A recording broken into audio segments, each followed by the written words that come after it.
अरे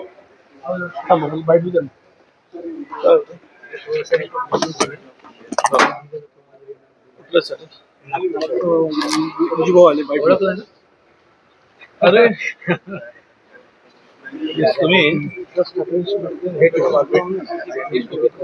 सचिन विजय घ्या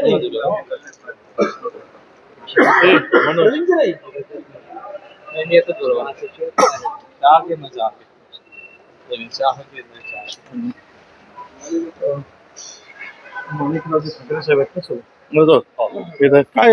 सातव यांनी राजीनामा दिलेला आहे आणि भाजपात प्रवेश केलेला आहे. किती मोठा धक्का तुम्ही काँग्रेसला मानता? अजिबात म्हणत वगैरे नाही. स्वार्थी लोक आहेत. खर तर आमचे राजीव सातवजी गेल्यानंतर त्याच्या कुटुंबातील एक व्यक्ती आणि त्या व्यक्तीला विधान परिषदेवर त्यानंतर झाले त्यावेळेस राष्ट्रवादीचे प्रदेशाध्यक्ष तटकरे यांना त्यातलं काही माहित नव्हतं. मंत्रिपदासाठी फिल्डिंग लावली जाते अशी चर्चा आहे. नाही, सर्वांना सर्वच माहीत आहे. खालून वरपर्यंत सर्वच माहीत आहे. पण राजीनामा मागेल कोण आणि घेईल कोण? राहिला धनंजय मुंडेंचा विषय, त्यांचा रिप्लेस म्हणून घेत असतील तर तो त्यांचा पक्ष, त्यांचा प्रश्न आहे. त्यांना मंत्रिपदाचा का राजीनामा द्यावा लागला, इथून नव्यानं सुरुवात त्याची ती करावी लागेल. परंतु आज तरी मला वाटतं की त्यांचा नंबर लागतो की नाही या संदर्भात कुठेही स्पष्ट भूमिका नाही.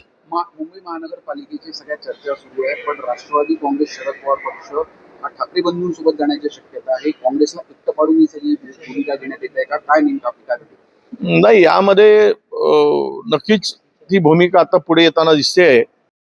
काँग्रेसमध्ये त्रास दिला जात होता म्हणून त्यांनी पक्ष सोडले. नाही, संजय शिरसाटांना अधिकची माहिती कुठून मिळाली माहित नाही.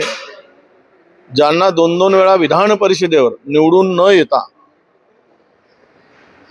आयती सगळी आमदारकी मिळते, त्याला त्रास जर म्हणत असतील, ज्याला वाढलेलं ताट मिळतंय, स्वयंपाक करायची गरज नाही आणि हाताला काही चटके लावून घेण्याची गरज नाही, तो जर त्रास असेल तर संजय शिरसाट महान आहेत असं आम्ही त्यांना म्हणू. विदर्भामध्ये 4 महानगरपालिका निवडणुका आहे. काही सिडकोमध्ये काही कंत्राटदारांना खुश करण्यासाठी नियमाची मोडतोड करून जे आहे ते घोटाळा केल्याचं समोर येत आहे. सोबतच आमदार आणि खासदारांना जे आहे ते माडा असेल किंवा सिडको असेल या माध्यमातून ते स्वतः घरं दिली जात आहे, तर ते देण्याची गरज आहे का सर्वसामान्यांमधून जे आहे ते सुरू आहे?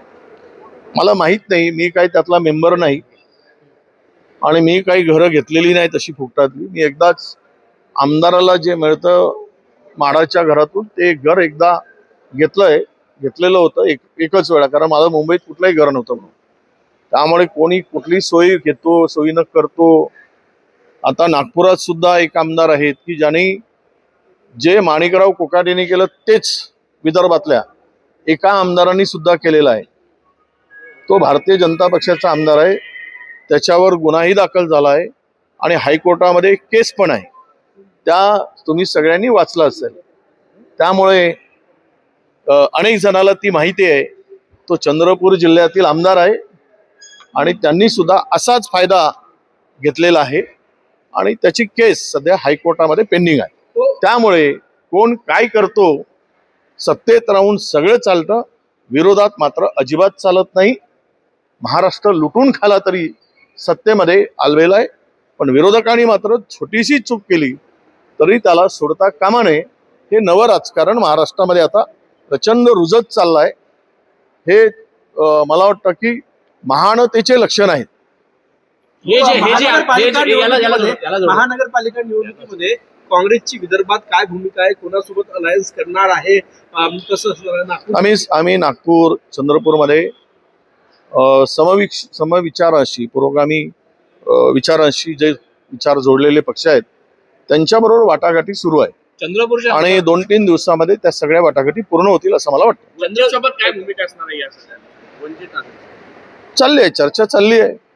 चंद्रपूरचे जे आमदार आहेत, एवढे मोठे उद्योगपती आणि सगळं असताना मग अशा जे उद्योगपती आमदार आहेत त्यांना अशी घरं घेण्याची गरज का पडते? कोकाटे सुद्धा त्यांचं बॅलन्स शीट मला वाटतं की ते मला विचारण्यापेक्षा त्यांना विचारणं सोयीचं होईल.